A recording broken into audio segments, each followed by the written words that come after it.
Saudara sekalian, mungkin saudara pernah mendengar kisah tentang Abraham. Ketika Abraham dipanggil oleh Allah keluar dari kotanya, dari Ur Kasdim. Abraham mengikuti panggilan tersebut. Tidak ada keraguan sedikit pun. Abraham keluar dari kotanya, dari Ur Kasdim. Dia berjalan mengikuti panggilan Allah. Ketika dia berjalan semakin jauh dan semakin jauh dari Ur Kasdim, bisakah Abraham kembali lagi ke kota Ur Kasdim? Bisakah Abraham berpikir bahwa buat apa dia mengikuti panggilan yang tidak jelas, kemana dia harus melangkah, dan bagaimana dan apa yang harus dia jalani?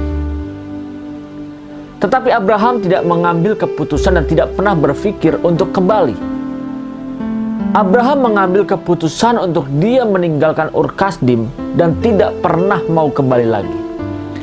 Abraham mengambil keputusan untuk taat kepada Allah, mengikuti panggilannya, karena dia percaya bahwa Allah yang dia sembah itu adalah Allah yang menuntun dia keluar dari Ur Kasdim. Berbicara keluar dari Ur Kasdim, ketika Abraham melangkah keluar dari kota Ur Kasdim, sebenarnya Abraham mengambil keputusan untuk tidak lagi berurusan dengan Ur Kasdim, untuk tidak lagi mengingat akan kota Ur Kasdim. Dia melupakan kesenangannya, dia melupakan kenyamanannya, dia melupakan kebiasaan-kebiasaan yang dia lakukan di Ur Kasdim. Dan dia menggantikannya dengan fokus kepada panggilan Allah. Menjalani panggilan tersebut, dia melangkah keluar dan melupakan apa yang ada di belakangnya. Yang di belakangnya Abraham pada saat itu adalah kota Ur Kasdim. Dalam hal ini jelas, bagi Abraham, Ur Kasdim telah disalibkan bagi dirinya. Karena dia melupakan segala sesuatunya. Dia melupakan kesenangan dia. Dia melupakan semua yang membuat dia suka, yang membuat dia bahagia, yang membuat dia sedih di kota Ur Kasdim. Yang baik dan yang buruk dia lupakan dan dia melangkah keluar dari kota Ur Kasdim.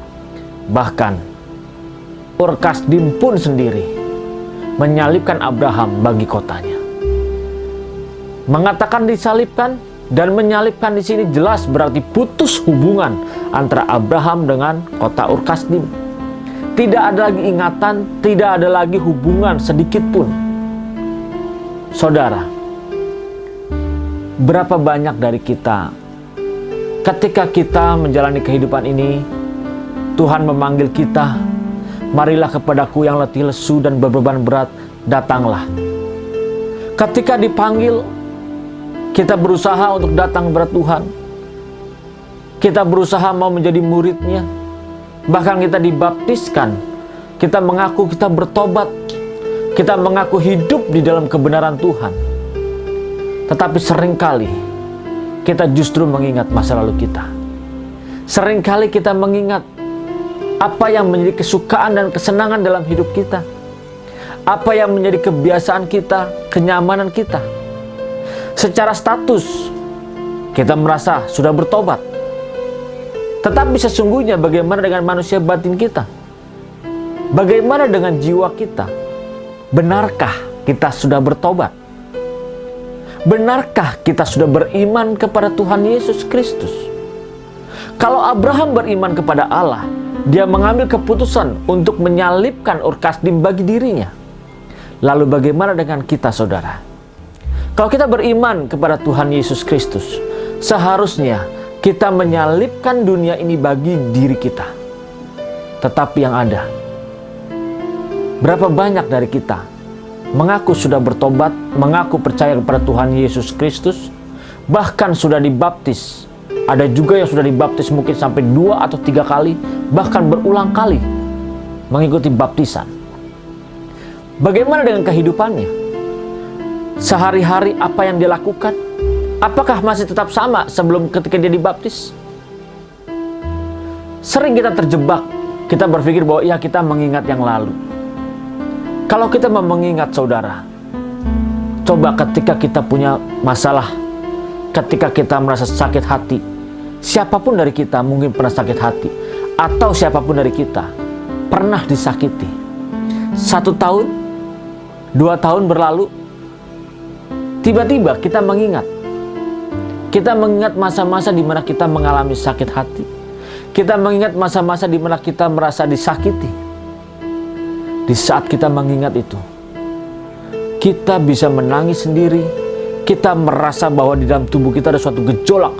Hormon-hormon dalam tubuh kita bergejolak begitu dahsyat, membuat kita merasa terganggu.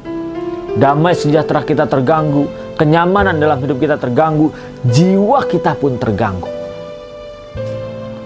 Saudara sekalian, ketika kita mengingat masa lalu kita, sering kita malah tidak bisa lagi maju ke depan. Karena fokus kita semuanya ada di masa lalu. Dan inilah yang iblis inginkan setiap kita lakukan. Iblis menginginkan kepada kita supaya kita tidak pernah melupakan masa lalu kita, tidak pernah melupakan kepahitan kita. Iblis berkata, silahkan engkau ke gereja, silahkan engkau percaya kepada Yesus Kristus Tuhan, tetapi jangan pernah sekali-sekali engkau melupakan. Kalau kita mau beriman kepada Tuhan Yesus, saudara, sama seperti Abraham, dia menyalibkan Ur Kasdim. Lalu bagaimana kita? Ketika kita beriman kepada Tuhan Yesus, seharusnya kita menyalibkan masa lalu kita. Kita menyalibkan dunia ini. Kesenangan-kesenangan dunia ini disalibkan bagi hidup kita. Seharusnya fokus kita beralih kepada Tuhan. Fokus kita beralih kepada jalan kehidupan ini yang Tuhan pimpin. Bukan lagi kita mengingat bagaimana dunia-dunia ini kenikmatan yang kita nikmati selama ini. Semua terlihat dengan jelas dari apa yang kita pikirkan, apa yang kita perkatakan. Adakah kita memutuskan hubungan dengan mereka? Saudara, jangan sampai kita seperti istri Lot. Tuhan Yesus mengingatkan kepada kita, jangan kita berlaku seperti istri Lot. Karena kalau kita berlaku seperti istri Lot, maka proyek keselamatan bagi hidup kita pasti gagal. Karena proyek keselamatan bagi istri Lot itu gagal bagi istri Lot.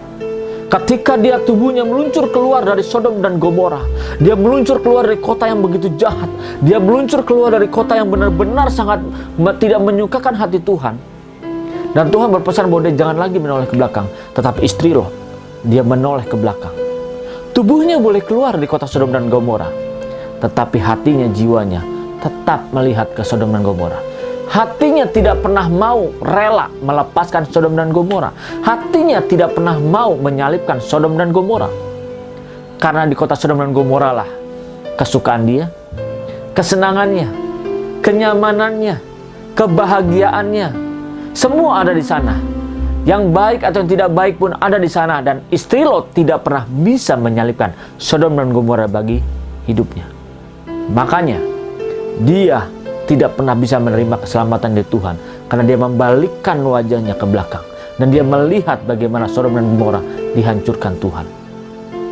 Saudara, kalau kita merasa bahwa kita sudah diselamatkan, kita percaya kepada Tuhan Yesus, kita sudah dibaptis, kita sudah ke gereja, kita sudah menyumbang, kita sudah memberikan perpuluhan, kita merasa kita sudah diselamatkan, tetapi hati kita tetap ada dalam kehidupan dunia ini, mencintai dunia ini, mencintai kenyamanan dan kemewahan dunia ini, mencintai semua cita rasa yang di dunia ini berikan.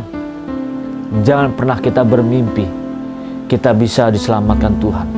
Karena Tuhan memanggil siapapun juga yang mau melepaskan miliknya, maka dia bisa menjadi murid Tuhan. Dan ketika dia melepaskan dan menjadi murid Tuhan, otomatis dia bisa dibentuk sesuai dengan rencana Tuhan. Mulai hari ini, mari lepaskan segala keinginan duniawi ini, lepaskan cita rasa duniawi ini, dan kita beralih kepada Tuhan kita, Yesus Kristus. Tuhan Yesus Kristus memberkati saudara. Salam transformasi.